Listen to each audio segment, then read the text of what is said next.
নমস্কাৰ careerchoice YouTube family ফালৰ পৰা আপোনালোকক পুনৰবাৰ স্বাগতম জনাইছো 21 এপ্ৰিল 2020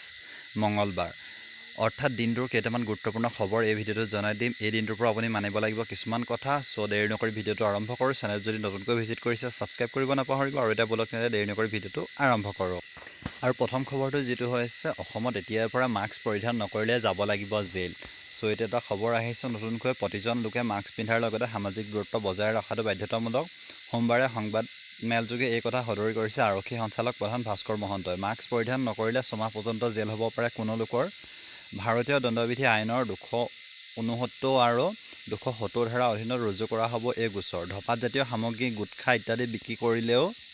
দিয়া হ'ব পাৰে শাস্তি COTPA আইনৰ আধাৰত ৰুজু কৰা হ'ব গোচৰ 18 বছৰৰ তলৰ লোকসকলে ধপাত জাতীয় সামগ্ৰী সেৱন কৰিলে ভৰিব লাগিব জৰিমনা এতিয়ালৈকে 25,000ৰো অধিক গাড়ী আৰক্ষীয়ে জব্দ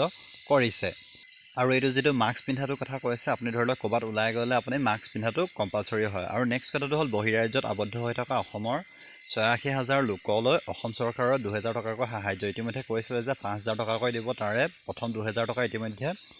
পঠিয়াই দিছে সকলোৰে একাউণ্টত আজি হিমন্ত বিশ্ব শৰ্মা ইতিমধ্যে এই কথা ঘোষণা কৰিছে প্ৰথম কিস্তিত 86,000 লোকলৈ আসাম কেয়াৰ ফাণ্ডৰ অধীনত অসম চৰকাৰৰ সাহায্য মুকলি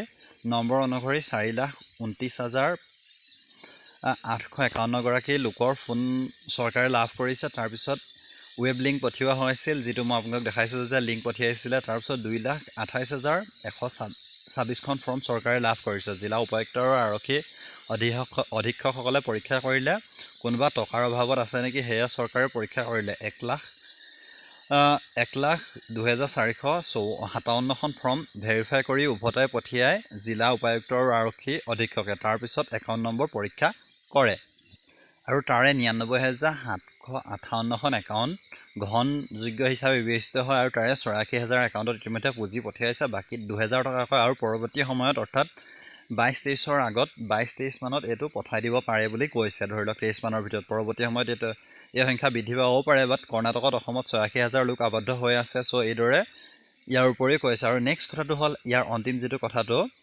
এতিয়াৰ পৰা আপুনি যদি ৰাজহুৱা স্থানত থু পিক পেলোৱাৰ লগতে প্ৰসাব কৰাও নিষিদ্ধ ভৰিব লাগিব 1,000 টকা জৰিমনা সো এইটো কথা এটা মেইন কথা হল আপুনি ধৰিলক কাইলে পৰা ধৰিলক কিবা কাৰণত ওলাই যাব পাৰে সো আপুনি ওলাই গলে পৰাপক্ষ ৰাজহুৱা স্থানত থু পিক